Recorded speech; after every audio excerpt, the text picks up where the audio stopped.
بسم الله الرحمن الرحيم. يا أيها المزمل قم الليل إلا قليلا نصفه أو انقص منه قليلا أو زد عليه ورتل القرآن ترتيلا إنا سنلقي عليك قولا ثقيلا إن ناشئة الليل هي أشد وطئا وأقوم قيلا إن لك في النهار سبحا طويلا واذكر اسم ربك وتبتل إليه تبتيلا رب المشرق والمغرب لا إله إلا هو فاتخذه وكيلا واصبر على ما يقولون واهجرهم هجرا جميلا وذرني والمكذبين أولي النعمة ومهلهم قليلا إن لدينا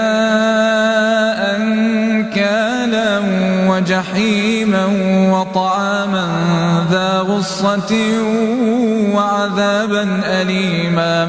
يوم ترجف الأرض والجبال وكانت الجبال كثيبا مهيلا إنا أرسلنا إليكم رسولا شاهدا عليكم كما أرسلنا إلى فرعون رسولا فعصى فرعون الرسول فأخذناه أخذا وبيلا فكيف تتقون إن كفرتم يوما يجعل الولدان شيبا السماء منفطر به كان وعده مفعولا إن هذه تذكرة فمن شاء اتخذ إلى ربه سبيلا إن ربك يعلم أنك تقوم أدنى من ثلثي الليل ونصفه وثلثه وطائفة من الذين معك والله يقدر الليل والنهار علم أن لن تحصوه فتاب عليكم فاقرؤوا ما تيسر من القرآن علم أن سيكون منكم